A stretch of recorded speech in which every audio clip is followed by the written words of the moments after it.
Nous avons refusé d'être ces voleurs qui refusent de se repentir. Nous avons accepté d'être ces voleurs qui est revenu à la raison pour dire Seigneur, souviens-toi de moi. Chacun d'entre nous est tenu à faire une bonne comptabilité devant le Seigneur pour qu'il soit compté parmi les frères et sœurs qui sont fidèles. Chers préfets, chers directeurs, chers enseignants, je vous supplie.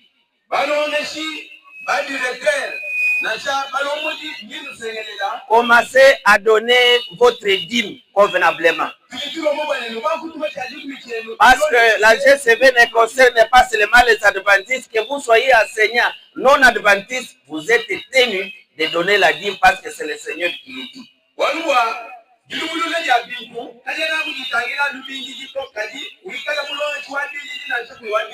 Que Dieu se souvienne de tous nos enseignants pour qu'ils soient fidèles. Je voudrais vous donner un petit sujet lié à la gestion chrétienne de la vie.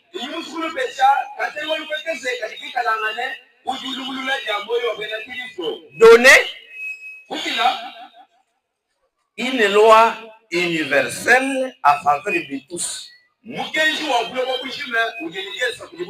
Donner une loi universelle à faveur de tous. Il arrive que vous puissiez vous poser la question pourquoi les églises où il n'y a pas la vérité comme chez les adventistes ont plus de moyens peut-être par rapport à nous.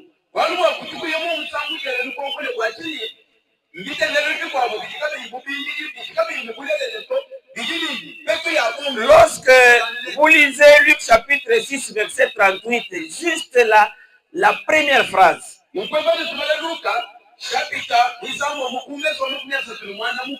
II nous dit, donnez et il vous sera donné.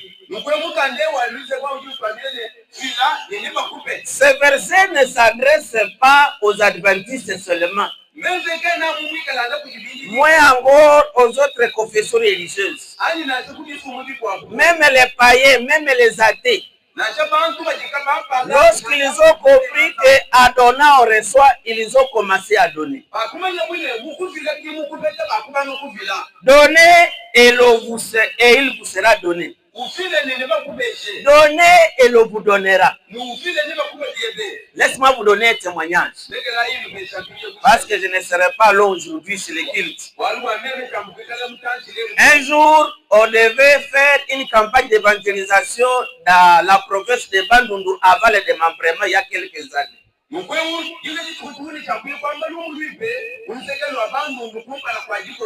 Et moi, j'étais affecté dans une localité la plus lointaine de la province de Bandundu. Et lorsque j'arrive dans cette localité-là qu'on appelle Balaka, ceux qui ont fait la route de Idio, ils connaissent Balaka.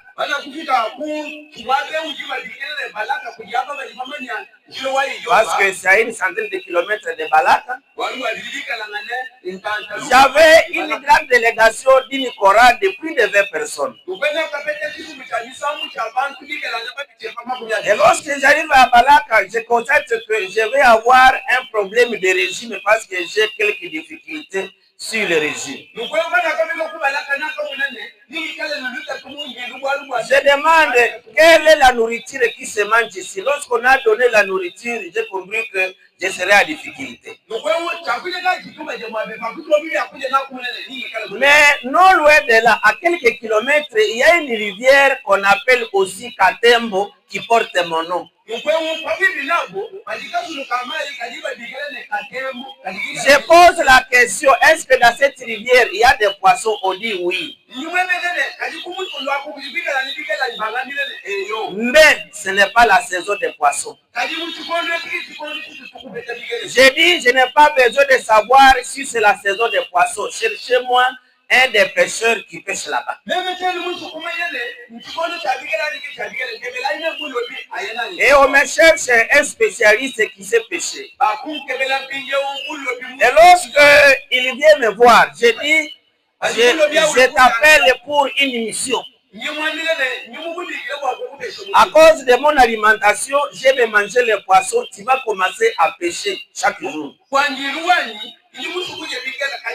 Il me dit, serviteur de Dieu, ce n'est pas le moment des poissons.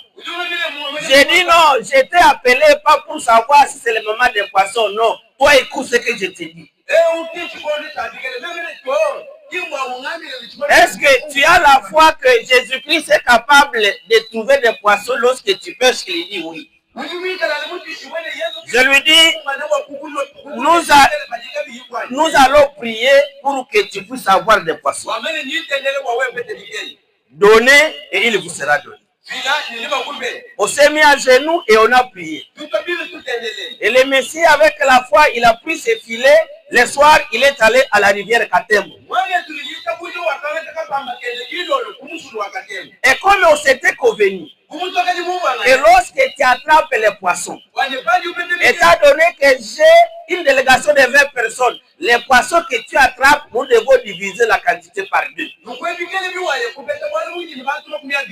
Et le monsieur est venu bonnement le matin avec beaucoup de poissons. Il a dit, serviteur de Dieu, voici les poissons que j'ai attrapés. Et je lui ai dit, merci de ta fidélité. Je lui ai posé la question, est-ce qu'il n'y a pas de poissons que tu as cachés quelque part? Il a dit non. Je dis maintenant, partage à deux parties parce que moi je dois avoir ma part et toi ta part. Pendant toute la période de la campagne, le monsieur allait à la rivière les soirs et il revenait avec beaucoup de poissons. Toute la campagne, mes choristes étaient nourris et moi-même j'étais nourri avec les poissons.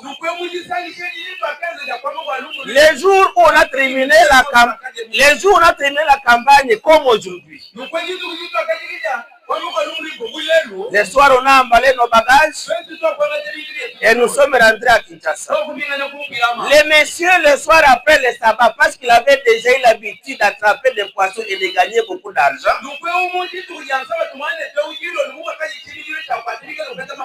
le matin, il n'a rien attrapé.